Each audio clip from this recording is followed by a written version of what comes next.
ओम नमो भगवते वासुदेवाय।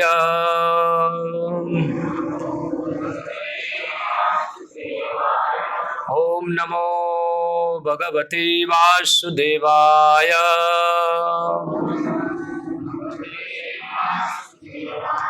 ओम नमो भगवते वासुदेवाय।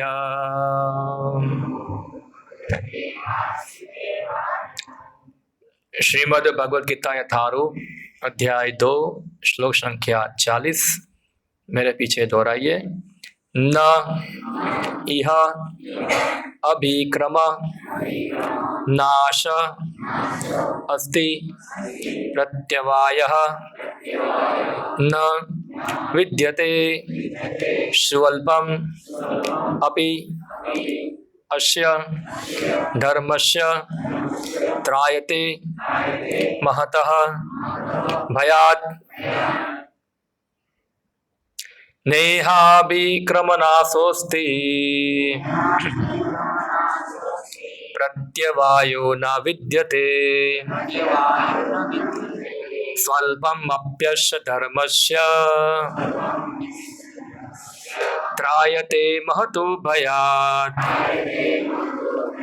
नेहाभिक्रमनाशोऽस्ति प्रत्यवायो न विद्यते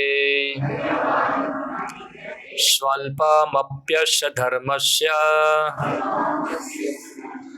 त्रायते महतो भयात् नेहाभिक्रमनाशोऽस्ति प्रत्यवायो न विद्यते स्वल्पमप्यस्य धर्मस्य त्रायते महतो भयात्।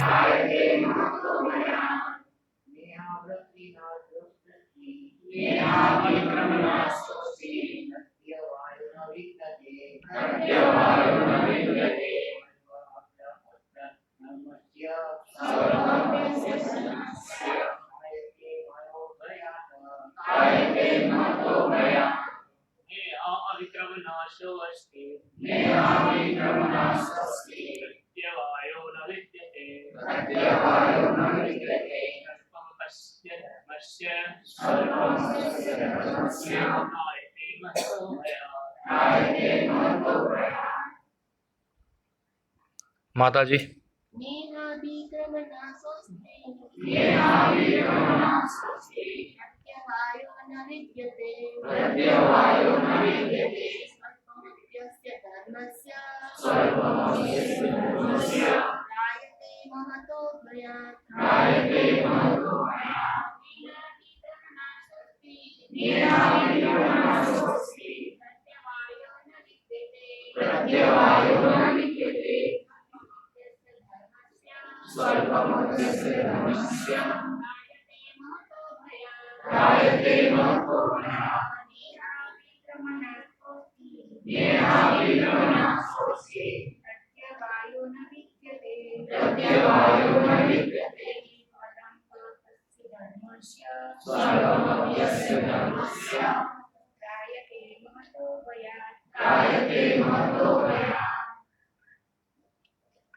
न नहीं यह इस योग में,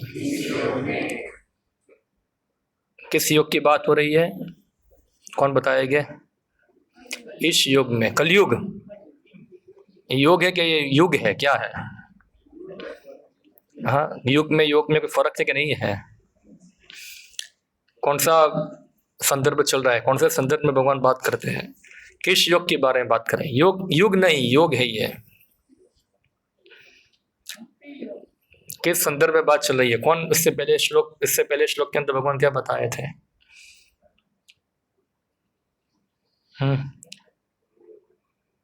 नहीं, घर जाके नहीं पढ़ा है किसी ने? हाँ, क्या लिखा है देखो।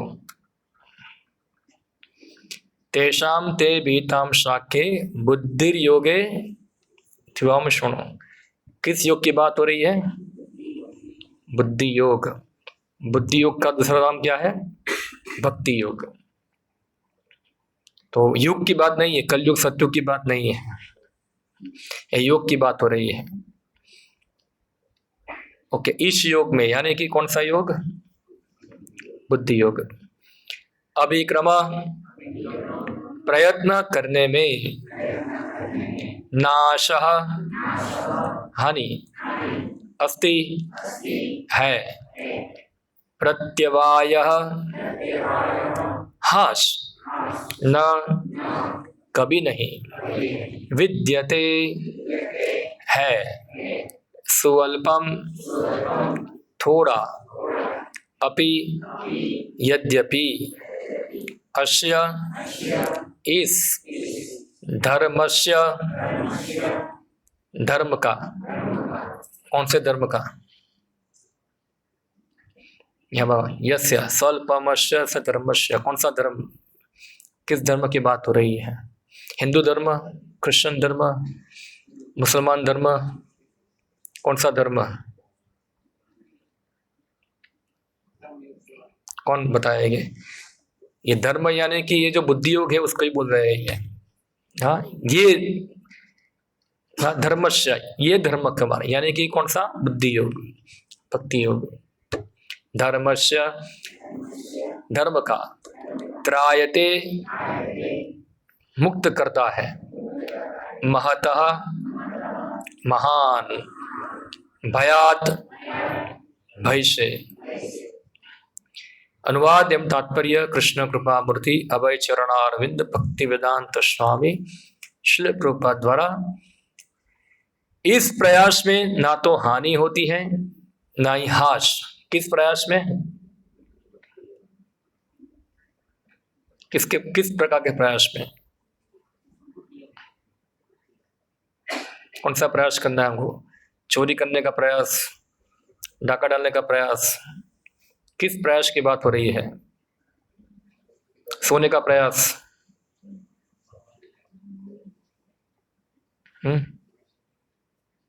कौन बताएंगे?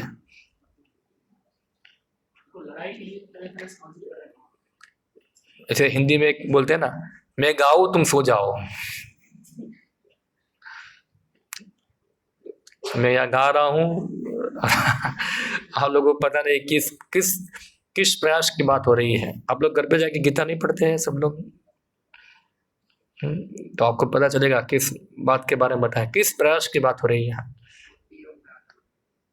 बुद्धि योग क्या है मैं थोड़ा आपको विस्तार से बताऊंगा बाद में, मगर मैं जानना चाहता हूँ कि आप कितना समझ रहे हैं, तो मुझे इस प्रकार से फिर आपको समझाना है क्या है।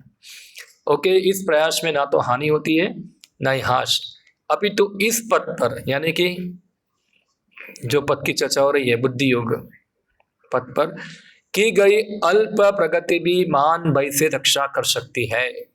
तात्पर्य, कर्म का सर्वोच्च दिव्य गुण है कृष्ण भावनामृत में कर्म या इंद्र तृप्ति की आशा ना करके कृष्ण के हित में कर्म करना। ऐसे कर्म का लघु आरंभ होने पर भी कोई बाधा नहीं आती, ना कभी इस आरंभ का विनाश होता है। भौतिक स्तर पर प्रारंभ किए जाने वाले किसी भी कार्यों को पूरा करना होता है, अन्यथा सारा प्रयास निष्फल हो जाता है। किंतु कृष्ण भावनामृत में प्रारंभ किया जाने वाला कोई भी कार्य अधूरा रहकर भी स्थायी प्रभाव डालता है। अतः ऐसे कर्म करने वाले को कोई हानि नहीं होती, चाहे यह कर्म अधूरा ही क्यों ना रह जाए।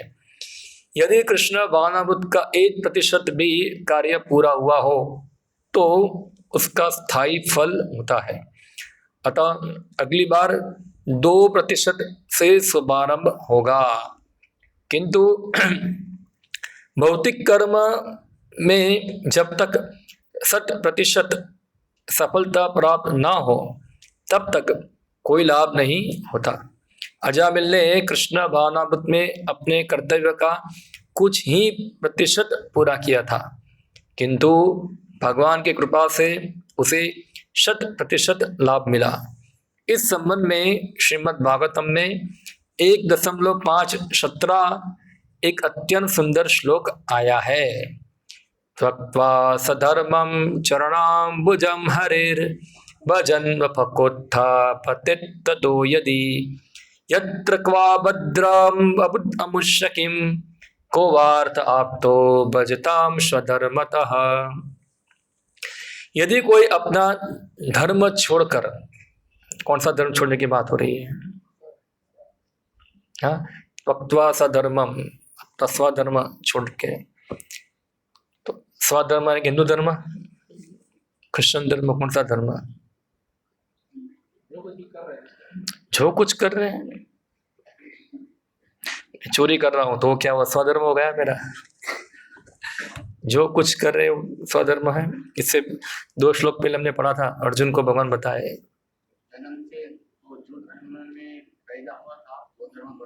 ऐसे गप्पा से सब लोग मत मारो। 2 हफ्ते पहले मैंने इसके ऊपर क्लास दिया था, आपको याद हो तो। हाँ, भगवान बताया अर्जुन स्वधर्म अपि चावेक्षा, याद है आपको?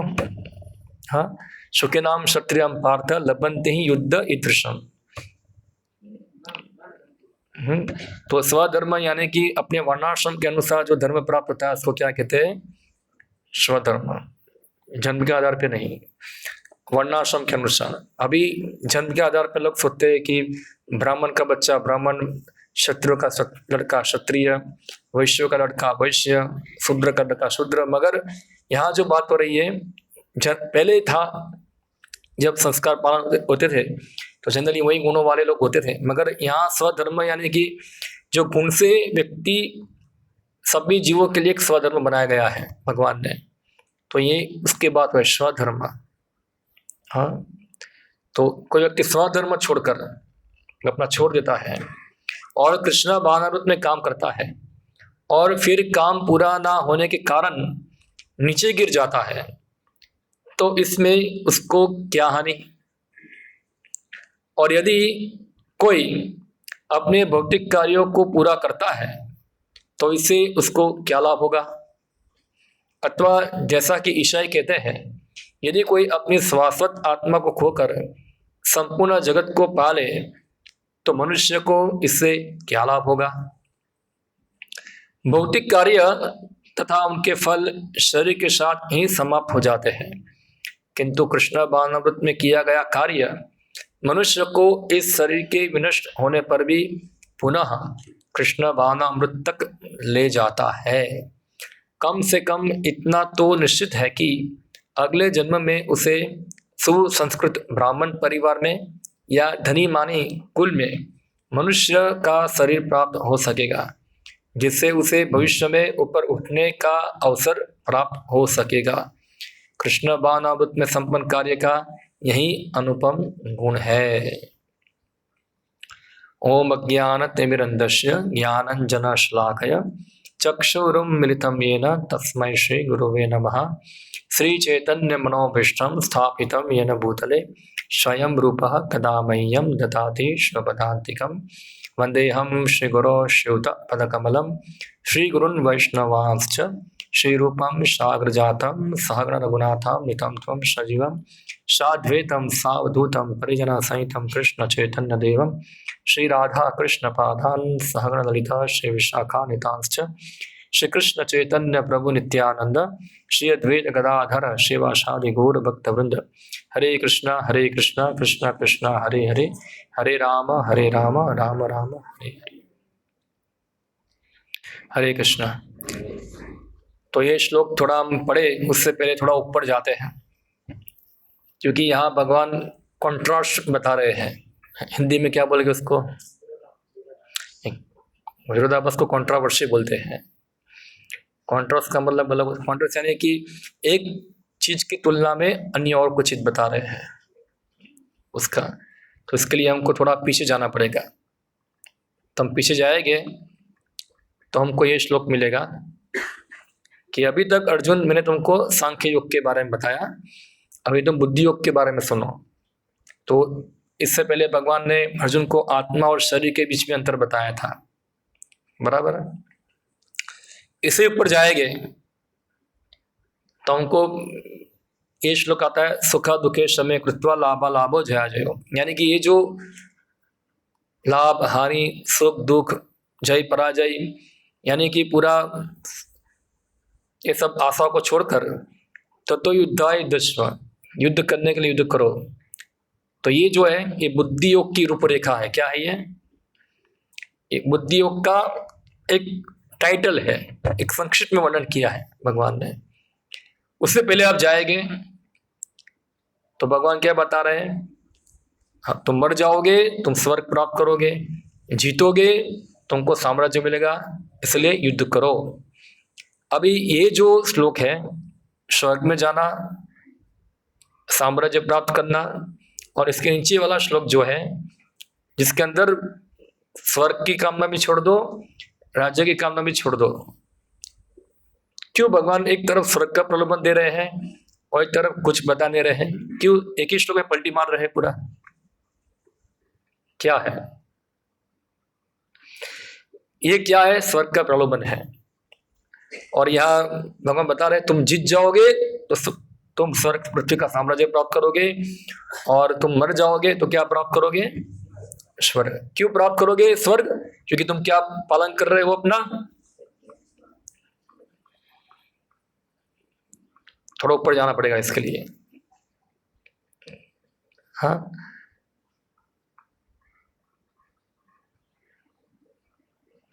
स्वधर्म अपि चावेक्ष्य नाविकम किंतुम हर्षि धर्मादि युद्धाश्रयो अन्य क्षत्रिय न विद्यते। क्योंकि तुम क्या है अपना स्वधर्म पालन कर रहे हो। तो स्वधर्म पालन करने से क्या होगा? तो अर्जुन तुमको क्या मिलेगा? तुम मर जाओगे तो स्वर्ग मिलेगा, जीतोगे तो क्या मिलेगा? पृथ्वी का साम्राज्य मिलेगा। तो स्वधर्म पालन करने का उद्देश्य क्या है? स्वर्ग में जाना, यानी कि उच्च गति प्राप्त करना। अगर कोई व्यक्ति अपना स्वधर्म अपनी भौतिक स्थिति को सुधारने के लिए पालन करता है तो ऐसे स्वधर्म को बोलते हैं कर्मकांड। क्या कहते हैं? ये सकाम कर्म है ये।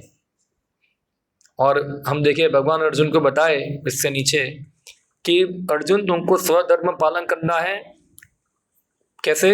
ना तो तुमको स्वर्ग में जाना है, ना तुमको युद्ध में जीतना है, ना हारना है। ये सब विचार छोड़ दो। तो युद्धाय युद्धस्व, युद्ध करने के लिए युद्ध करो, यानी कि उसमें स्वधर्म पालन करना है एज ए ड्यूटी। क्या है? जिसमें किसी प्रकार का भौतिक प्रलोभन नहीं है। यानी कि हम कह सकते हैं कि एक तरफ सकाम था और ये क्या है? निष्काम है। एक स्वधर्म पालन करना था सकाम भावना में, और एक स्वधर्म पालन करना था निष्काम भावना में। दोनों का रिजल्ट क्या है? अलग अलग है। सकाम भावना में स्वधर्म पालन करने से क्या होता है?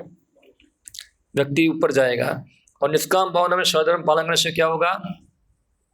तो अभी बता रहे क्या है ये। हाँ, तो अभी जो बुद्धि योग के बारे में बता रहे हैं, बुद्धि योग जो है वो वास्तव में भगवान आगे बताएंगे कि स्वधर्म पालन करने की कला है। इसको योग कहते हैं, ये योग है ये। जबकि इससे पहले जो था वो योग नहीं था, वो भोग था। जब योग शब्द आता है कोई भी, तो उसका एक बड़ा एक व्याख्या होता है। थोड़ा हम योग शब्द को समझते हैं। जब भी योग शब्द आता है तो उसका अर्थ है कि भगवान के संबंध में, भगवान से जुड़ने के लिए जो प्रयास होते हैं उसको क्या कहते हैं? योग कहते हैं। अभी भगवान से जुड़ने के लिए अलग अलग तरीके हैं। कोई कर्म मार्ग से जुड़ता है, कोई ज्ञान मार्ग से जुड़ता है, कोई अष्टांग योग से जुड़ता है, और कोई भक्ति मार्ग से जुड़ता है। मगर सभी योग जो है अंत में एक ही योग को मिलते हैं, और वह है भक्ति योग। हाँ, बाकी योग क्या है? अलग अलग योग तक अलग अलग स्टेप है। तो पूरा जो योग प्रोसेस है पूरा जो है वो है भगवान को प्राप्त करने के लिए प्रयत्न करना। तो बुद्धि योग जो है ये बुद्धि योग जो है वो भक्ति योग का ही दूसरा नाम है। क्योंकि बुद्धि का अर्थ हम समझेंगे, बुद्धि यानी कि हमारा बुद्धि, और योग यानी कि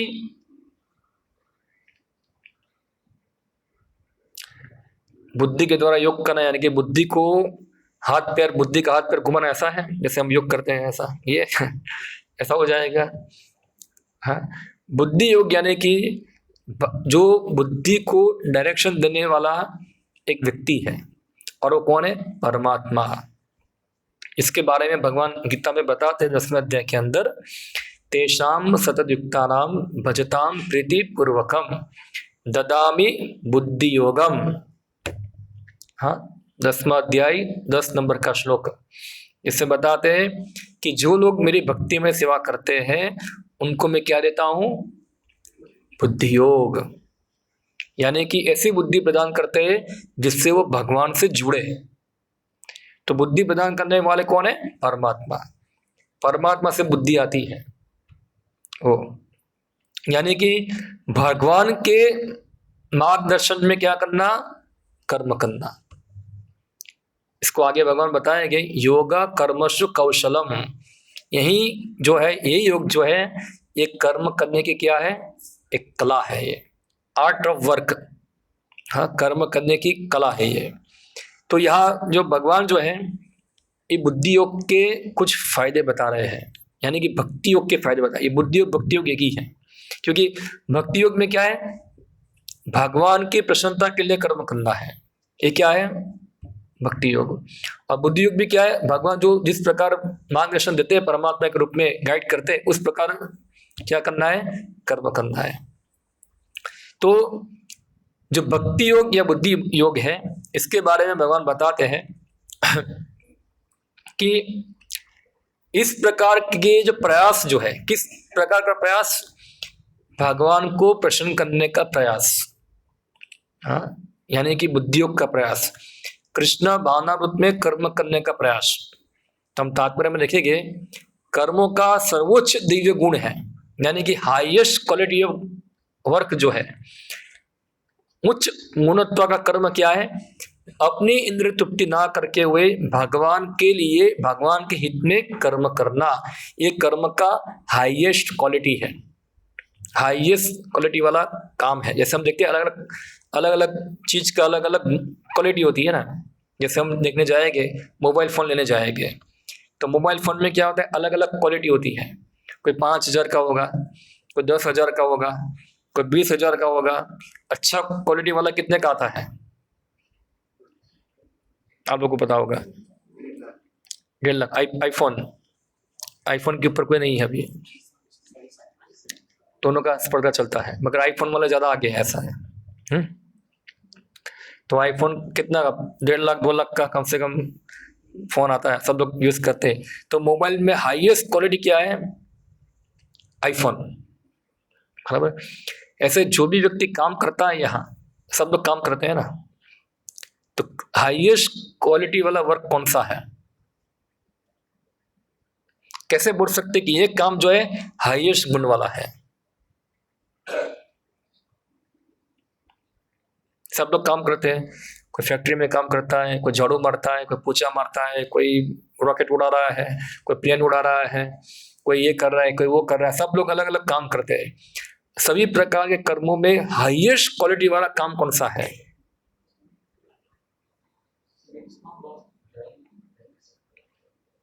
कोई गरीब की सेवा कर रहा है, कोई अनाथ आश्रम खोल रहा है, कोई हॉस्पिटल खोल रहा है, कोई स्कूल खोल रहा है। अभी कौन से काम को हम बोले कि ये काम सबसे बड़ा है? क्या भगवान की सेवा करना बड़ा कर्म है? हाईएस्ट क्वालिटी ऑफ वर्क क्या है कि अगर कोई व्यक्ति भगवान की सेवा कर रहे हैं, मगर उसके अंदर उसका उद्देश्य है कि मुझे कोई लाभ मिले, तो हाईएस्ट क्वालिटी वाला काम ये नहीं है, ये हाईएस्ट गुण वाला वर्क नहीं है। ये यहाँ स्पष्ट लिखा है, खुद की इंद्रिय की तृप्ति की इच्छा ना करते हुए केवल और केवल भगवान के हित के लिए कार्य करना, वो कर्म का सबसे हाईएस्ट गुण है, सबसे उच्च गुण है ये। जैसे कि आपको कोई बोले झाड़ू मारो यहाँ, अभी झाड़ू मारने में किसको आनंद आता? नहीं, सब बोलते हैं हाँ। मगर जो अपनी इंद्रिय तृप्ति छोड़ दे, ठीक है मुझे दुख लग रहा है कोई बात नहीं, उसे भगवान का हित हो रहा है तो मैं करूंगा, तो वो कर्म का क्या है, हाईएस्ट गुण है। ये कर्म का हाईएस्ट गुण है जिसके अंदर खुद का स्वार्थ ना होते हुए भगवान की प्रसन्नता के लिए ही कार्य होता है। एक कर्म का दिव्य गुण है ये। तो इस प्रकार के जो कर्म है वो बुद्धि योग है। क्लियर? ये दिव्य गुण है ये। तो बताते ऐसे कर्म जो है कोई व्यक्ति थोड़ा भी प्रारंभ करता है 0.0.0.0.000 10 साल तक बोलूंगा मैं 0.0000000 बोलता हूँ और लास्ट में 1, तो भी क्या है ये कर्म जो 0.0 जितना बोलो आप इतना बोलो, पूरा जीवन तक बोलते रहो और एक कर दिया बाद में, वो कर्म भी जो है वो बाकी जो कर्म लोग कर रहे हैं उससे हाईएस्ट है। क्या है ये? उससे हाईएस्ट है। एक दूसरा उदाहरण आपको देता हूं मैं। जैसे कि मुझे जाना है द्वारिका, तो द्वारिका जाने का रास्ता किधर है? वेस्ट में जाना है ना। हाँ, तो मैं क्या करता हूं 10 साल में एक स्टेप खाली आगे बढ़ता हूं, 10 साल में एक स्टेप, एक फुट चलता हूं खाली।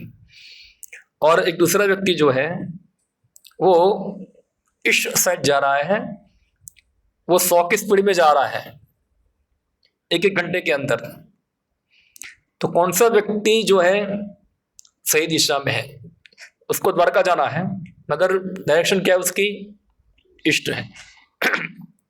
इसको द्वारका जाना है, उसकी डायरेक्शन क्या है? वेस्ट। उसका स्पीड कितना है? 10 साल में खाली 1 फुट चलता है। और उसका स्पीड कितना है? 1 घंटे में 100 की स्पीड में जाता है। तो चलो पूरा कितनी हजारों माइल पे भी क्यों ना जाए, मगर और उसका डायरेक्शन क्या है? पूरा गलत है। तो उसका जितना स्पीड है कुछ काम का नहीं। मगर वो व्यक्ति जो है भले उसका स्पीड कम है मगर डायरेक्शन क्या है? सही है, दिशा उसकी सही है, यानी कि वो सही दिशा में जा रहा है। तो 0.0.1% बताया मैंने, वो भगवान के हित के लिए कर्म करना वो जीवात्माओं का स्वाभाविक गुण है। ये जीवे स्वरूप है कृष्णेरा नित्य दास, ये उसका स्वाभाविक गुण है ये। अभी जब जीवात्मा अपने स्वाभाविक कार्यों के अंदर थोड़ा भी काम करेगा, वो उसके अस्वाभाविक रूप में जो कार्य किया है उससे क्या है? बढ़कर है। हाँ, उससे बढ़कर है ये। तो इसलिए अगर कोई व्यक्ति ये कार्य प्रारंभ करता है, कैसा? भगवान को प्रसन्न करना, खुद की इंद्रिय तृप्ति की आशा छोड़कर भगवान की प्रसन्नता के लिए कुछ कर्म करना, वो कार्य उसको महान भय से बचाता है, महान भय से बचता है ऐसा व्यक्ति। तो यहां बता रहे जो व्यक्ति सकाम कर्म करते हैं, हाँ, जो सकाम कर्म लगे हुए हैं मगर कृष्ण भावनाभूत में कृष्ण के हित के लिए कुछ कर्म करते नहीं है, तो ऐसे सकाम कर्मों का कोई फायदा ही नहीं है, कुछ फायदा नहीं। जैसे ही हम देखेंगे, यहाँ श्लोक आया है श्रीमद् भागवतम का, हाँ, त्यक्त्वा सधर्मम। जैसे अर्जुन को भगवान बोले स्वधर्म पालन करो, तुमको क्या मिलेगा? उससे स्वर्ग मिलेगा। मगर भगवान अभी थोड़ा चेंज कर रहे हैं, अर्जुन को बता रहे तुम स्वधर्म स्वर्ग जाने के लिए पालन मत करो। तो तुम्हारा स्वधर्म क्या है? मेरा ऑर्डर को फॉलो करना, मेरी आज्ञा का पालन करना, ये तुम्हारा स्वधर्म है। मगर जो व्यक्ति अभी भगवान का ऑर्डर फॉलो नहीं करता है, पर कोई व्यक्ति चलो स्वधर्म छोड़ दिया अपना, हर व्यक्ति का कुछ ना कुछ स्वधर्म होता है, हाँ, ब्राह्मण, क्षत्रिय, वैश्य, शूद्र, ब्रह्मचारी, गृहस्थ, वानप्रस्थ, संन्यास, सबके अपने अपने कुछ ना कुछ स्वधर्म पालन करने होते हैं। कोई व्यक्ति अपना स्वधर्म छोड़कर भगवान का भक्त बन गया, ऐसे कई बार हम देखते हैं, हम लोगों को कई बार सुनने को मिलता है ऐसा, हो आप लोग साधु बन गए, आप लोग सब जिम्मेदारी छोड़ के आ गए इधर, ऐसा सुनने को मिलता है बार बार, होता है ना। आप लोगों को पता नहीं होगा, हमको तो सुन सुन के बड़े हुए हैं ऐसा ही है। हाँ, कि आप लोग सब जिम्मेदारी छोड़कर आ गए। तो हम लोग वनाश्रम में ही है, वनाश्रम से बाहर नहीं है, मगर जनरली मान लेते हैं चलो कि कोई व्यक्ति जो है सभी अपनी जिम्मेदारियों छोड़ दिया है और क्या किया, भगवान का भजन करना चालू कर दिया, भगवान की भक्ति करना चालू कर दिया। और क्या हुआ कि भक्ति में भी कुछ ज्यादा तोड़ा नहीं उसने, थोड़ा ही किया, हाँ, और फिर वापस गिर गया, नीचे गिर गया। तो यहाँ ये श्लोक नारद मुनि बताते हैं व्यास देव को कि अगर कोई गिर भी जाएगा नीचे, हाँ, तो उसमें कुछ नुकसान नहीं है उसका। जैसे मैंने बताया कुछ 0 कोई एक स्टेप द्वारका की ओर आगे बढ़ा है और वहां अटक गया तो उसमें कोई नुकसान नहीं, क्योंकि वो एक स्टेप आगे बढ़ा है। मगर कोई व्यक्ति इस डायरेक्शन के अंदर 100 किलोमीटर चला गया है तो वो क्या है, पूरा रॉन्ग डायरेक्शन में है ये। तो यहाँ चलो वो एक स्टेप जाके अटक भी गया, उधर आगे नहीं बढ़ा, उसमें कोई नुकसान नहीं है। मगर कोई व्यक्ति जो है को अर्थ आप तो, हाँ, क्या अर्थ है, जो अगर व्यक्ति स्वधर्म पालन करते हुए भी भगवान का भजन नहीं करता है तो उससे क्या फायदा है, कुछ फायदा। जैसे कोई व्यक्ति सब जिम्मेदारी निभाता है अपने, सब ड्यूटी फुल होगा वो, मगर सभी जिम्मेदारियों का उद्देश्य है जन्म मृत्यु जरा व्याधि से निकलकर भगवत धाम जाना, तो अपनी सब जिम्मेदारी ठीक से निभाई अच्छी तरह से, मगर वो जन्म मृत्यु जरा से ना निकल कर भगवत धाम नहीं गया तो क्या फायदा, क्या फायदा है। क्योंकि सभी जिम्मेदारियों का उद्देश्य है भगवान को संतुष्ट करना, ये स्वधर्म का उद्देश्य है। तो अगर कोई व्यक्ति स्वधर्म छोड़ भी दिया इनमेच्योरली तो भी इसको कोई नुकसान होने वाला नहीं है, क्योंकि यहाँ इससे पहले भगवान बताए कि स्वधर्म पालन करने से जो तुमको पाप लगेगा, क्या लगेगा, हमने पढ़ा आगे, तुम अपना क्षत्रिय धर्म पालन नहीं करोगे तुमको पाप लगेगा, तुम नरक में जाओगे, इससे युद्ध करो। तो स्वधर्म का कोई छोड़ देगा उसका पाप लगेगा, नो डाउट पाप लगता है। मगर स्वधर्म छोड़कर कोई व्यक्ति कृष्ण बानर पालन करता है तो उसमें कोई नुकसान नहीं है, क्योंकि अगर पाप भी किया है पाप हो गया उससे, क्योंकि वो स्वधर्म छोड़ दिया, मगर कृष्ण भक्ति जो किया है थोड़ा भी, वो उसको महान भय से बचाएगा। जैसे ये तात्पर्य के अंदर उदाहरण दिया है श्री प्रभुपाद जी ने, श्रीमद् भागवतम में कहानी आती है, वह है अजामिल की। तो अजामिल करके एक ब्राह्मण था जो अपना ब्यूटीफुल स्वधर्म पालन कर रहा था अच्छी तरह से। एक ब्राह्मण के उचित गुण थे उसके अंदर, सब सुशील विद्वान परिवार में था, सब स्वधर्म पालन कर रहा था। मगर क्या हुआ कि एक दिन जंगल में फूल तोड़ने गया तो गलत संगति, एक वैश्या एक शूद्र को देखा, और उस प्रकार से अजामिल का जो मन था वो थोड़ा चेंज हो गया। तो क्या हुआ, उसका परिणाम ये हुआ कि अजामिल जो था अब वो अभी गलत संगति में गिर गया और फिर सब प्रकार के पाप कर्म करना चालू कर दिया, चोरी किया, डाका डाला, सब प्रकार से मारा मारी सब करना चालू कर दिया। मगर क्या हुआ कि क्योंकि अजामिल शुरुआत के समय के अंदर जब वो था तब थोड़ा बहुत भगवान का भक्ति किया था, मगर वो गिर गया फिर नीचे। तो एक दिन क्या हुआ, उसके बहुत सारे बच्चे थे, एक छोटा बच्चा था जिसका नाम रखा था नारायण। क्या रखा था? नारायण। तो अजामिल हर बार नारायण नारायण नारायण नारायण बोलता था, जबकि वो अपने बच्चे को बोला नारायण कहाँ गया, नारायण किधर है, नारायण वो खा रहा है, नारायण सो रहा है, नारायण पी रहा है, क्या है, आओ नारायण खा लो, आओ नारायण पी लो। इस प्रकार से बार बार नारायण नारायण नाम का उच्चारण हो रहा था। क्या हुआ कि फिर अजामिल का मृत्यु का समय आ गया, और मृत्यु का समय आया तो उसको लेने के लिए यमदूत लोग आए, और जब यमदूत आते हैं तो अजामिल यमदूत को देखकर डर गया, क्योंकि यमदूत जो है वो सामने यमदूत दिखेगा आपको, देखो वो खींच रहे हैं, वो अजामिल नहीं है, दूसरा है, वो हम लोग है। तो सब सगे संबंधी खड़े हुए हैं उधर, और पीछे कौन है, यमदूत लोग है। तो यमदूत क्या करते हैं, गले के अंदर फांस डालते हैं, हमारा सूक्ष्म शरीर जो होता है उसको खींचते हैं, वो शरीर से बाहर निकालते हैं, कोई निकलना चाहता नहीं है। हम देखते इसमें मरने में क्या होता है, दर्द होता है, क्यों दर्द होता है, कोई निकलना चाहता, मगर यमदूत क्या करते हैं, उसको खींच खींच के बाहर निकालते हैं, क्योंकि शरीर शासक होता है, नहीं जाना है मुझे, नहीं जाना है, अरे निकलो, उसको खींच खींच के बाहर निकालते हैं।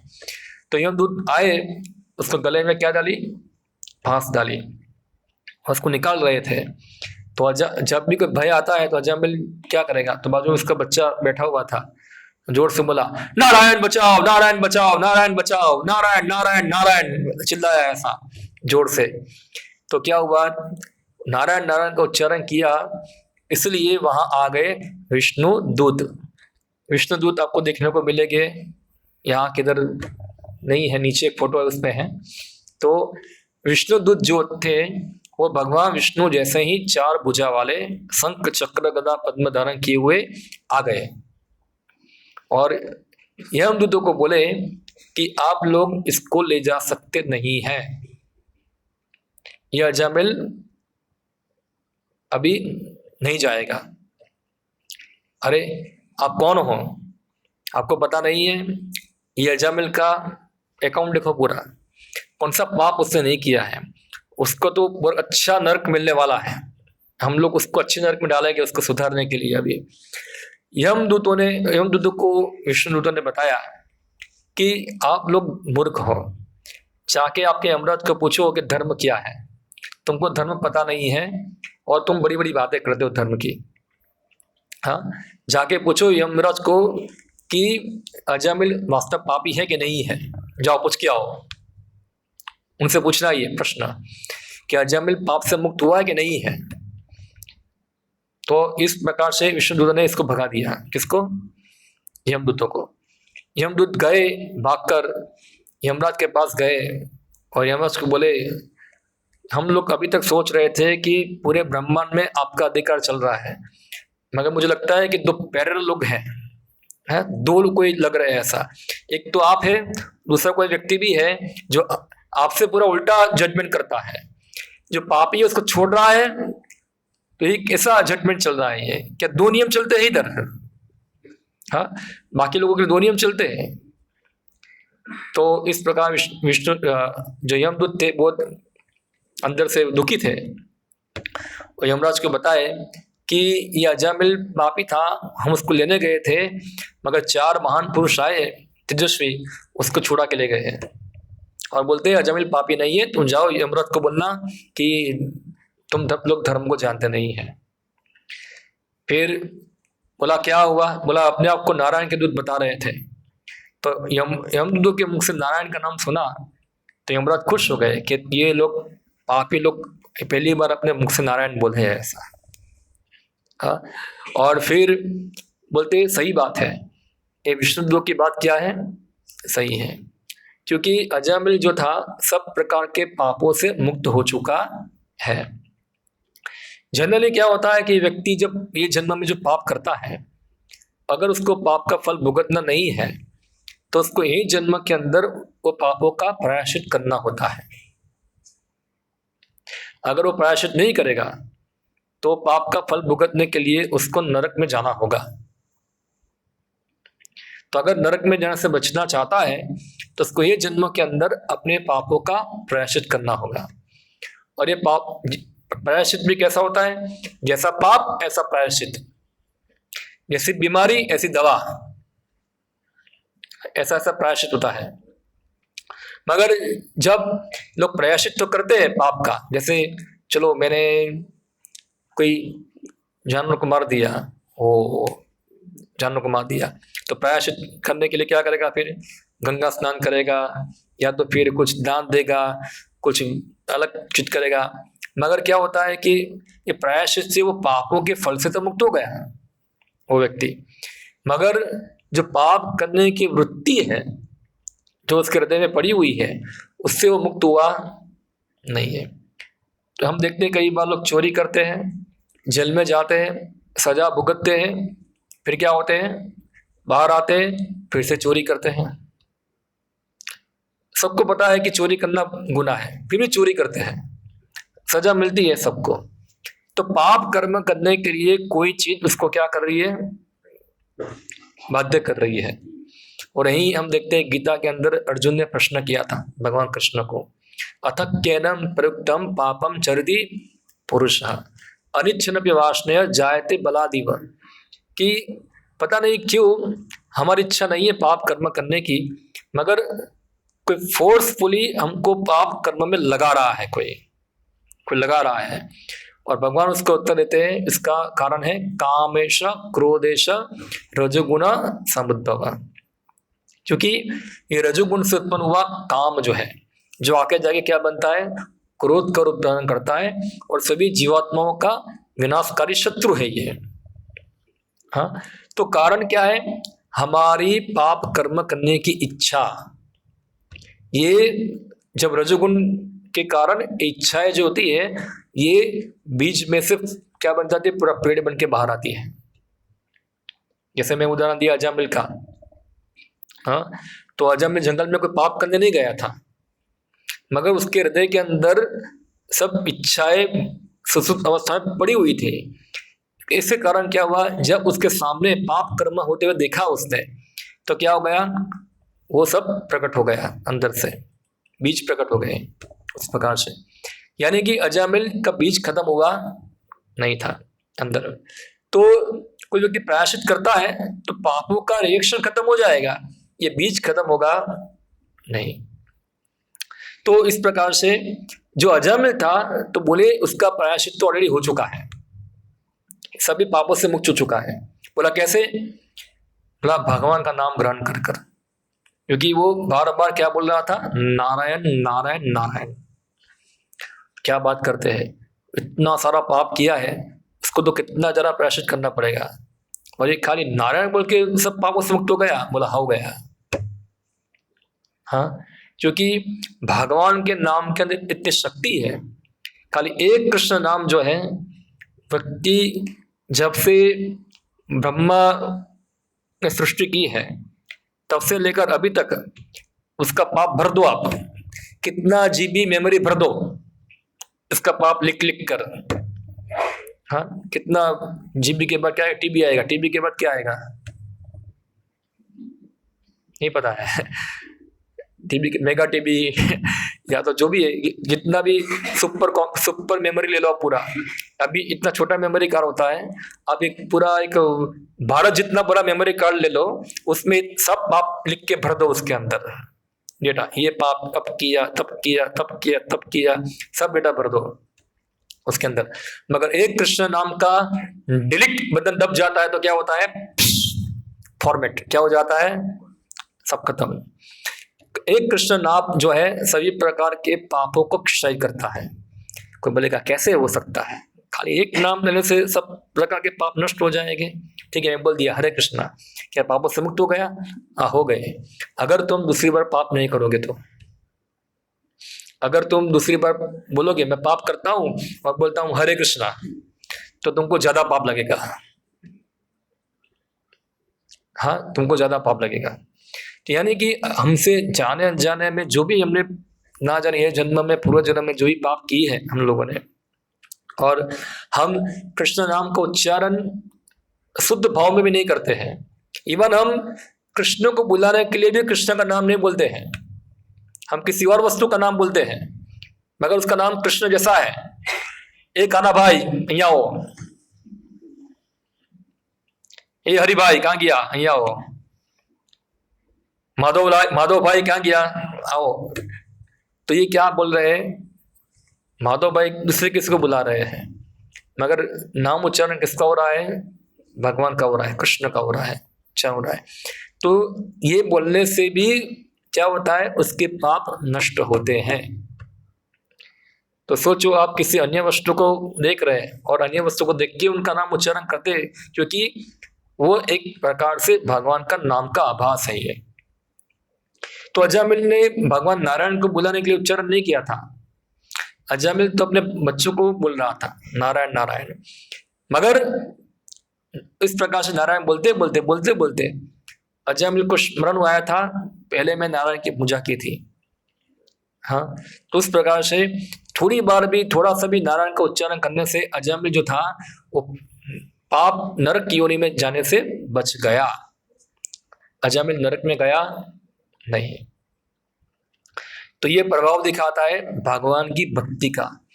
और भगवान की भक्ति में भगवान का नाम उच्चारण शुरुआत होती है, नाम उच्चारण शुरुआत होती है। तो सोचो जो लोग श्रद्धा पूर्वक भगवान का नाम हर रोज लेते हैं उनके लिए तो यमदूत बोलते हम नजीक भी नहीं जाएंगे, दूर से भागेंगे उनको। और रही बात भगवान का नाम लेने की, तो जो भक्त लोग जो है भगवान का नाम उच्चारण करते हैं उनका उद्देश्य नहीं है कि हम पापों से मुक्त हो जाएं, वो तो उसका गौण फल होता है। क्या होता है ये? इसका गौण फल है ये। जैसे आप गन्ने का जूस पीने जाते हैं तो गन्ने के जूस में दो चीज निकलता है, एक जूस और दूसरा क्या? छिलका। छिलका का उपयोग करें घर में कुछ चूल्हा वूल्हा जलाने में करेंगे, तो आप गए गन्ने का जूस लेने, गन्ना का जूस लेने के, जूस छोड़ दिया और गन्ने का छिलका लेके आ गए, तो क्या गन्ने का ये मुख्य फल है? ये उसका मुख्य फल क्या है?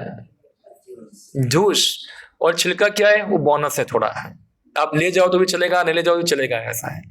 आप नहीं बोल सकते गन्ने का जूस का मैं 10 रुपया दिया, छिलका ही मुझे दे दो, ऐसा है। आप उसका क्या करते नहीं है। तो ये जो पाप कर्मों से मुक्त होना वो भगवान के नाम के उच्चारण का एक गौण फल है। क्या ये? एक गौण फल है, ये मुख्य फल नहीं है। मुख्य फल क्या है भगवान के नाम का उच्चारण करने का? तो मुख्य फल है कि भगवान का नाम उच्चारण करने से भगवान कृष्ण के प्रति प्रेम प्राप्त होता है। चैतन्य महाप्रभु बताए कि बा मंत्र दिलो गोसाई जपिते जपिते होइलो पागल। चैतन्य महाप्रभु जब उनके गुरु ईश्वरपुरी से बात किए तब बोले कैसा मंत्र दिया मुझे ये? हाँ, उसको जब जब के मैं क्या हो गया हूँ? पागल होगा। कभी हंसता हूँ, कभी रोता हूँ, कभी नाचता हूँ, कभी गाता हूँ। ये सब क्या है? लोग मुझे पागल बोलते हैं। तो उनके गुरु बताते हरे कृष्ण महामंत्र यही स्वभाव जय जपे तार कृष्ण उपजाए भाव। ये क्या है? भगवान के नाम का क्या है? प्रभाव है। जो व्यक्ति भगवान का नाम का उच्चारण करता है हरे कृष्णा कृष्णा कृष्णा हरे हरे, हरे राम राम राम हरे, इसका स्वभाव है ये कि जय जपे ए कृष्ण उपजाए भाव। उसको कृष्ण के प्रति प्रेम भावना उसके हृदय में प्रवेश करती है। उसका हृदय क्या होता है? धीरे धीरे पिघलता है, कृष्ण के प्रति फीलिंग आती है, भावनाएं आती है। कृष्ण रे उपजाए भाव। तो कृष्ण के प्रति जो भाव प्रकट होना ये भगवान के नाम का उच्चारण का मुख्य फल है। और जो गौण फल क्या है? पाप कर्मों से मुक्ति होना। तो जो लोग भक्ति कर रहे हैं, थोड़ा ही भक्ति कर रहे हैं, तो वो तो ऑलरेडी अपने आप पापों से मुक्त हो चुके हैं। और उसके सामने ऐसे व्यक्ति है जो सभी प्रकार के स्वधर्मों को पालन करते हैं, यानी कि ऐसे व्यक्ति जो पुण्य करते हैं, ज्यादा भक्ति नहीं कर रहे हैं, पुण्य कर रहे हैं। इसे उदाहरण दूसरा देता हूं मैं आपको श्रीमद् भागवतम में से। एक नृग महाराज करके एक राजा था, हाँ, बहुत पुण्यशाली राजा था। वो हर दिन लाखों लाखों गायों को दान में देता था। गाय दान देना शास्त्र में क्या है? बहुत बड़ा पुण्य है उसका। गाय को मारना बहुत बड़ा पाप है और गाय दान करना क्या है? बहुत बड़ा पुण्य है। तो एक नहीं लाखों गाय दान में देता था डेली। तो एक बार क्या हुआ, एक ब्राह्मण को पहले गाय दान में दी, दूसरे दिन क्या हुआ, तो वो गाय वो ब्राह्मण ने जो ब्राह्मण को दिया था राजा ने, उनकी गौशाला से निकलकर वापस राजा की गौशाला में आ गई। और सुबह राजा ने वही गाय दूसरे ब्राह्मण को दे दी। फिर क्या हुआ, दूसरे दिन दो ब्राह्मण आए, बोला ये गाय मेरी है, दूसरा ब्राह्मण बोलता है ये गाय मेरी है। दोनों झगड़ा करना चालू कर दिया। तो किसकी गाय है ये? तो बोला, ब्राह्मण बोलता है राजा आपने गाय मुझे दी थी, और वो ब्राह्मण बोलता है राजा आपने गाय मुझे दी थी। राजा बोलता है ठीक काम करो, आप दो में से कोई गाय रख दो, उसके बदले में दूसरा गाय देता हूं मैं। बोला नहीं, आप सच बताओ ये गाय किसको दी थी आपने, अब न्याय करो, ये गाय किसकी है? आप ब्राह्मण को ठग रहे हैं। तो ये एक दोष हो गया किसका? हाँ, राजा का। अभी जब राजा मर गया, यमराज के पास गया, चित्रगुप्त को बोला इसका अकाउंट खोलो। अकाउंट खोला तो गाय का दान का तो बहुत सारा पुण्य था उसका, मगर ये दोष भी था।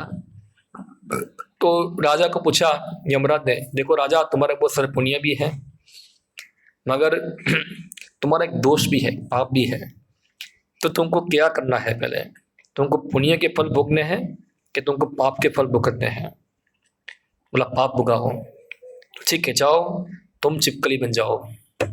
तो देखो, जो राजा लाखों लाखों गाय दान करता था, वो अगले जन्म में क्या बन गया? चिपकली बन गया।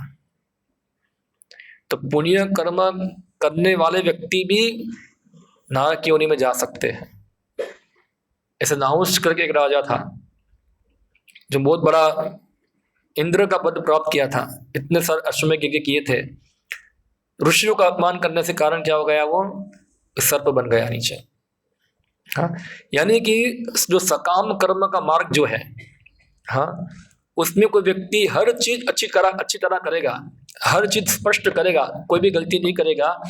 थोड़ा गलती हो गया, खत्म। तो हम देखते हैं, एक कथा और आती है भागवतम में। हाँ, एक व्रत था जिसका नाम है पुंस व्रत। ये व्रत दिया था कश्यप ऋषि ने दिति को दिया था। दिति का उद्देश्य था कश्यप मुनि को बताए कि मुझे ऐसा पुत्र चाहिए जो इंद्र को मार दे। कश्यप मुनि देखा, ये तो बाप रे जबरदस्त व्रत मांग फल मांग रही है, ऐसा अपने ही बच्चे को मारने के लिए सोच रही है, क्योंकि दिति का ही लड़का, उसकी बहन का ही लड़का है, तो उसको उसका वध करने के लिए पुत्र चाहिए। कश्यप ऋषि बताए कि मैं इसको इस प्रकार उसके हृदय को सुधारूं जिससे क्या हो जाए, उसका मन जो है वो परिवर्तित हो जाए। दिति जो थी वो सकाम कर्मी थी। हाँ, तो कश्यप मुनि ने बोला, देखो मैं तुमको व्रत देता हूँ पूरा, ये व्रत के समय नियम तुमको फॉलो करने हैं, थोड़ा भी गलती होगा तो तुम्हारा व्रत टूट जाएगा ये। हाँ, दीदी बोली आप जो बोलोगे एग्जैक्टली फॉलो करूंगी मैं, क्योंकि दीदी का इंटेंशन क्या था? अपना उद्देश्य फॉलो करना, क्या है? इंद्र को मानना है। और फिर क्या हुआ, दीदी ने व्रत पालन करना चालू किया। इंद्र को पता चल गया कि दीदी जो है ऐसा व्रत रखा है जो मुझे मानने के लिए है। तो इंद्र क्या किया, दीदी की सेवा करने वहां गया, उसके लिए पानी भर के लाता है, फूल तोड़ के लाता है, सफाई करता है, वो करता है, सब सेवा करना चालू कर दिया। और दीदी भी खुश हो गई कि चलो मेरा सेवा कर रहा है, ये कर रहा है। इंद्र का इंटेंशन क्या था कि दीदी की कुछ गलती निकालना, कि दीदी कुछ गलती करे और मैं क्या करूं, उसके पुत्र को मार दूं। तो दीदी का कोई गलती इंद्र ढूंढ पाया नहीं, क्योंकि सब ठीक कर रही थी पूरा। एक बार उससे छोटी सी गलती हो गई। गलती क्या हुई कि वो खाने के बाद झूठे मुंह के हाथ द्वारा वो सो गई, क्योंकि इतना व्रत करने के कारण वो दुबली पतली हो गई थी और थोड़ा मानसिक स्थिति भी अच्छी नहीं थी। हम करते कई बार उपवास करते तो व्यक्ति का मानसिक स्थिति अच्छा होता नहीं है, कई बार थक जाता है, तो वो क्या हो, सो गई उधर ही।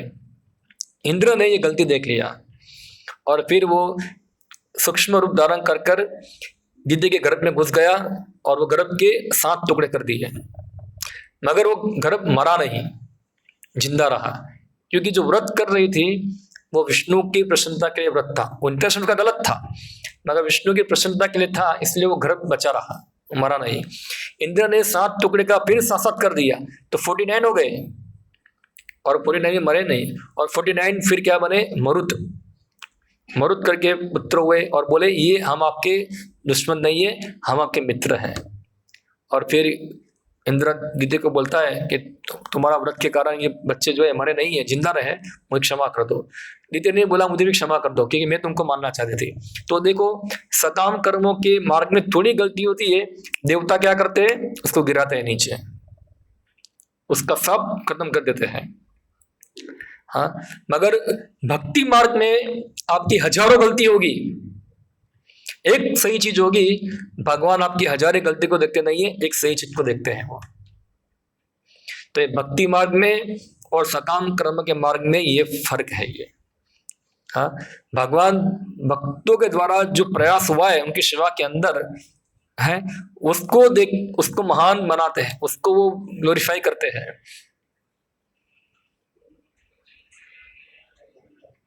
Failure failure failure, doer keeper failure.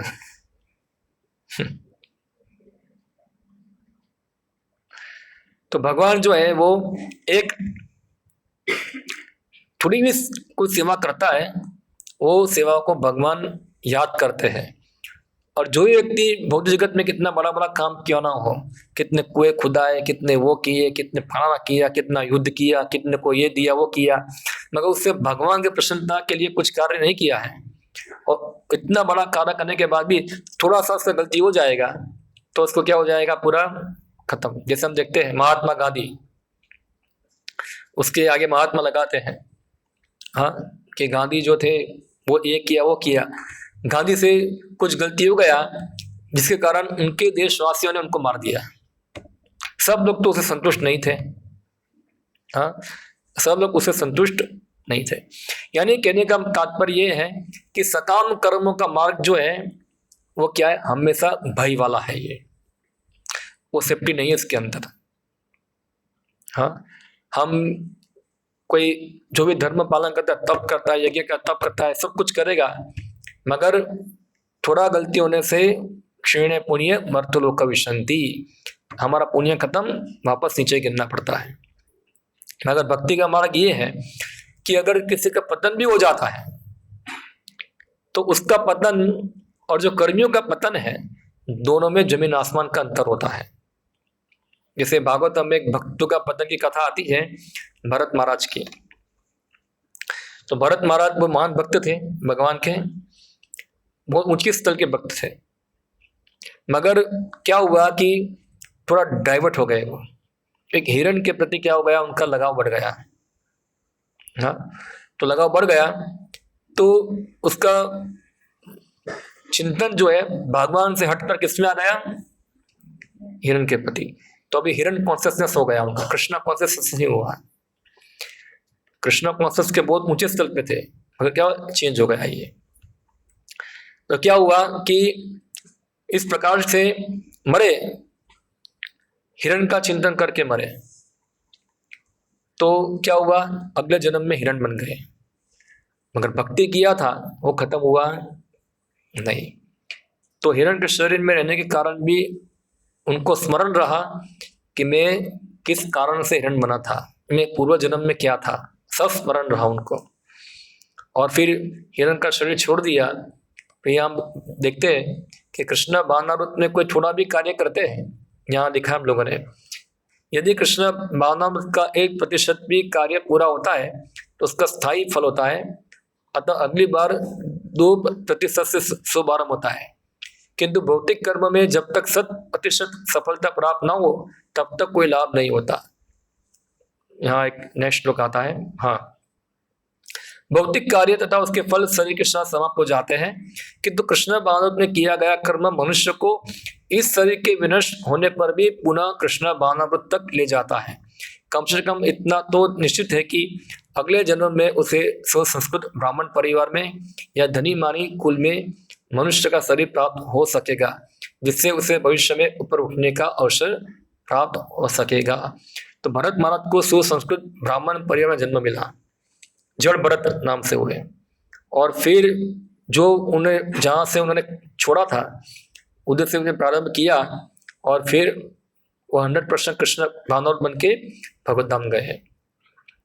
2 जन्म लगे उनको, क्योंकि थोड़ा डाइवर्ट हो गए, मगर पूरा विनाश तो हुआ उनका नहीं। मगर जो व्यक्ति कृष्ण भक्ति नहीं करता है और एक जन्म में बहुत कुछ पुण्य कर्म करेगा, वो करेगा, मगर एक उदाहरण मिलता है, आज का राजा क्या होता है, कल का कुत्ता होता है। हाँ, आज का राजा कल का कुत्ता, कल का कुत्ता आज का राजा। ये सब कर्म नाम गति गुह्यम क्या है, वो समझना मुश्किल है कि कौन व्यक्ति कौन से समय में कौन सा कर्म फल भुगता है। इसीलिए बेस्ट चीज क्या है कि व्यक्ति को कृष्ण भावनामृत में कार्य करना चाहिए।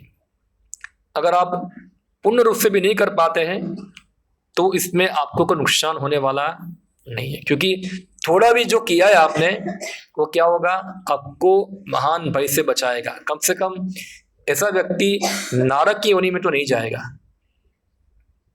हाँ, जहां भी जितनी भी कृष्ण भक्ति की है आगे से वहां से चालू करेगा वो।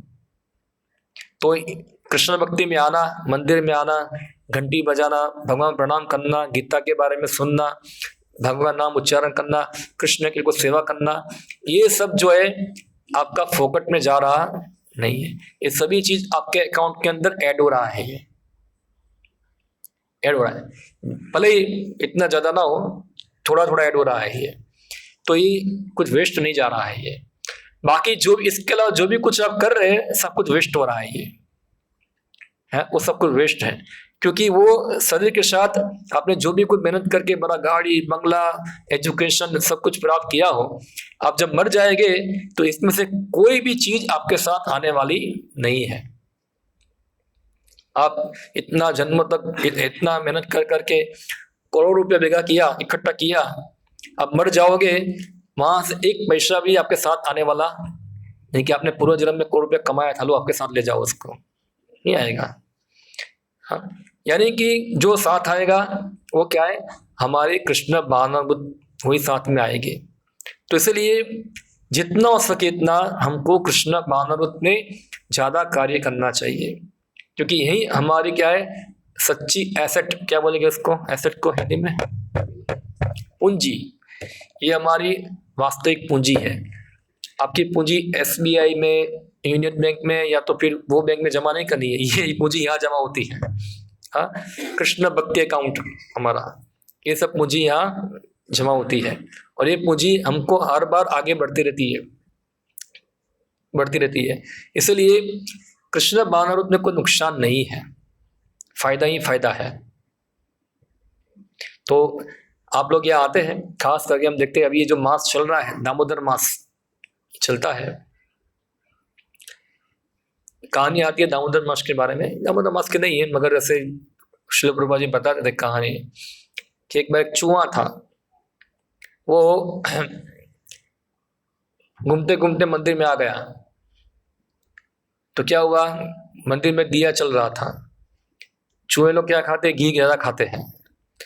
तो वो चूहा वो जो दिया था उसको खाने के लिए गया, तो दिया उसके मुंह में आया तो मुंह जला चूहे का, तो मुंह जला तो चूहा भागा भागा, वैसे भगवान के विग्रह के पास भाग भाग के गोल गोल घूमते घूमते घूमते घूमते मर गया। अब ये चूहे जो भागा गोल गोल घूमा, उसको तो 2-3 फल प्राप्त हुए। एक तो उसको मुंह जला तो उसको आरती करने का फल प्राप्त हुआ, दिया जलाने का फल प्राप्त हुआ, और दूसरा क्या है, वो गोल गोल घूमा उसको परिक्रमा करने का फल प्राप्त हुआ। तो मर के कहाँ गया, वैकुंठ गया, क्योंकि भगवान के सामने मरा ना। हाँ, तो ये इसके कारण क्या हुआ कि वो वैकुंठ लोक गया उधर। तो कहने का तात्पर्य है कि उसने किया इतना, उसको फल कितना मिला, ज्यादा। तो इसी प्रकार से भगवान जो देखते हैं कि हम अगर थोड़ा भी प्रेम से कोई भी कृष्ण के लिए एक कार्य आरंभ करते हैं, वो कार्य हमारे लिए एक बहुत महान एसेट बन जाती है। हाँ, इसलिए कई बार लोग भक्ति करते हैं, कई बार चले जाते हैं। जो चले जाते हैं मगर जो किया है उनको जब याद आता है तो सोचते कि वो समय अच्छा था, ये समय अच्छा, कि वो समय कृष्ण के लिए उन्होंने बहुत मेहनत से बहुत प्रेम पूर्वक कार्य किया था, अभी नहीं कर पा रहा है, मगर फिर भी क्या है वो चेतना उसके पास रहती है। कुछ कारणवश क्या हो जाती है, कई बार व्यक्ति जरा पापी होगा, अपराधी होगा, तो ये कृष्ण भावना डक जाती है कुछ समय के लिए। हाँ, मगर फिर से अगर महान भक्तों की संगति होती है तो फिर से कृष्ण भावना क्या हो जाती है, जागृत हो जाती है। क्योंकि कृष्ण भावना सबके हृदय में है। चैतन्य महाप्रभु बताते नित्य सिद्ध कृष्ण प्रेम साधु कबू नए, श्रवण आदि शुद्ध चिते कौरे उदय। जैसे एक लकड़ी होता है, लकड़ी के अंदर आग होती ही है, आग को बाहर से डालना होता नहीं है, मगर जो एक आग के संपर्क में जब लकड़ी आती है तो अंदर की आग क्या करती है, वो बाहर आ जाती है। इसी प्रकार सबके हृदय के अंदर क्या है, कृष्ण भक्ति पड़ी हुई है। मगर जब कोई व्यक्ति भगवान के बारे में सुनता है, शुद्ध चित्त के द्वारा सुनता है, श्रद्धा पूर्वक सुनता है, तो उसके हृदय में पड़ी जो कृष्ण भावना है वो क्या होती है, आग बन के बाहर निकलती है, यानी कि वो जगती है, प्रकट होती है। तो कृष्ण भावनामृत में जो प्रकटीकरण, जैसे आग का अलग अलग डिग्री होता है, कोई आग इतनी निकलती है, कोई इतनी निकलेगी, कोई ज्वाला बन के बाहर निकलेगी।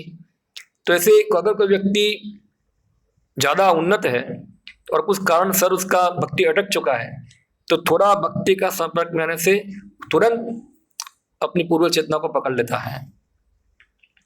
तो ये हमारे पर निर्भर करता है कि हम कितना कृष्ण भक्ति को गंभीरता से ग्रहण करते हैं, वो हमारे पर निर्भर करेगा। मगर जो भी हम कुछ कर रहे हैं उसमें कोई नुकसान होने वाला, फायदा ही फायदा है, फायदा ही फायदा है। तो एक दिन क्यों नाम देना, हर रोज नाम लेना चाहिए। एक दिन क्यों सेवा करना, हर रोज सेवा करना चाहिए। तो इससे क्या होगा, और ज्यादा फायदा होगा हमको। और फायदा ये है कि जैसे मैं बताया, कृष्ण रे उपजाए भाव, कृष्ण के प्रति आपके अंदर प्रेम भावना बढ़ेगी इससे। बाकी जो भय से मुक्त होना है वो तो बाय डिफॉल्ट है, वो तो हो ही जाएगा। श्रीमद् भागवत में श्लोक आता है, क्षमासिताय पाद पल्लव प्लवम महत् पदम पुण्य यशो मुरारे भवाम बुद्धि वत्स परम पदम पदम पदम पदम ये तो विपदाम न तेषाम। ये जगत जो है ना पूरा पदम पदम पर विपदाम है। ये यहाँ कहाँ पैर रखोगे, कहाँ बम होगा पता चलेगा नहीं, फट जाएगा इधर। ये जगत तो अच्छा नहीं, पदम पदम विपदा है। मगर जो व्यक्ति भगवान के चरण कमलों का आश्रय ग्रहण करता है, कृष्ण भावनात्म बनता है। अभी जब भगवान के चरण कमलों का आश्रय ग्रहण करना, इसका मतलब क्या है, कर्मों का दिव्य गुण अपनी इंद्रिय तृप्ति के लिए नहीं, कृष्ण के हित के लिए। हमेशा याद रखना चाहिए हमको कि कृष्ण भक्ति का मतलब नहीं कृष्ण में नौकर बन जाए, वो कृष्ण भक्ति नहीं। हमको कृष्ण का नौकर बनना है, ना कि कृष्ण हमारा नौकर बनेंगे। तो जब कोई व्यक्ति भगवान की प्रसन्नता के लिए कुछ कर्म करता है, खुद के स्वार्थ के बिना छोड़कर भगवान का आश्रय ग्रहण किया है, वो ये जगत के परम पद विपदा है उससे मुक्त हो जाएगा। जो बहुसागर है उसके लिए क्या बन जाएगा, एक गाय के खुर से होने वाला खड्डा हो जाएगा, खाली छोटा सा, जो आसानी से लांग जाता है वो। तो इसलिए कृष्ण भावनामृत को दृढ़ता से ग्रहण करना चाहिए। खास करके ये महीने के अंदर जो है आप लोग अपनी कृष्ण भक्ति को बढ़ा सकते हैं। अब अभी हमने दामोदर गाया, दीपदान किया भगवान को, तो खाली एक महीने क्यों करना, हर रोज करना चाहिए।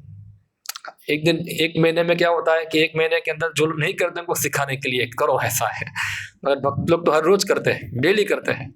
और भक्त लोग तो हर रोज भगवान गुणगान गाते हैं, खाली एक दिन नहीं गाते हैं, एक महीना नहीं गाएंगे, हर रोज गाते हैं। तो जो लोग नहीं कर रहे उनके करने के लिए क्या है, एक अकाउंट खोलने के लिए एक अवसर है ये, कि धीरे धीरे एक महीना करने से उनको जो टेस्ट मिलेगा कृष्ण भक्ति का, तो क्या होगा, उसको वो आगे कंटिन्यू करेंगे। जैसे आप दिवाली आ रही है, अभी हमारा गोविंदा है, जाओगे उधर, वो आपको गोविंदा के प्रभु खिलाएंगे, लोग काजू कतरी खाओ, एक खाया, अच्छा लगा, फिर आप क्या करोगे, एक काम करो, 1 किलो और दे दो मुझे। हाँ, तो एक खाया तब अच्छा लगा ना। तो ये एक महीने के अंदर क्या करते हैं, भगवान आपको कृष्ण भक्ति का एक सैंपल टेस्ट कराते हैं। टेस्ट करो खाली, क्या है, नाम रसकम है, कीर्तन है, दीपदान है, ये सब थोड़ा टेस्ट कराते हैं। कैसा लगा, अच्छा लगा, तो अभी ज्यादा ले लो, ऐसा है उसको। अभी खाली एक महीने में ही पूरा जीवन करो उसको, क्या है, पूरा जीवन करो। तो ये कृष्ण भक्ति हमारे लिए क्या है, एसेट है। जो भी हम करेंगे हमारे लिए फायदा है ये। ठीक है, हरे कृष्णा। किसी का कोई प्रश्न हो, कोई टिप्पणी हो इसमें विषय में, तो पूछ सकते हैं। क्या है क्वेश्चन,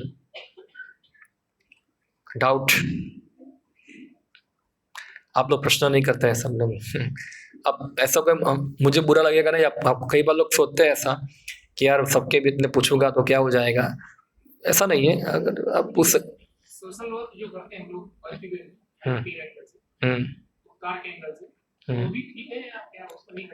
ओके, उनका प्रश्न है कि सोशल वर्क जो हम करते हैं वो नहीं करना चाहिए कि नहीं करना। सोशल वर्क देखो, जैसे गृहस्थ आश्रम में जो होता है तो उनके लिए कोई सामाजिक जिम्मेदारी उनकी होती है, ऐसे।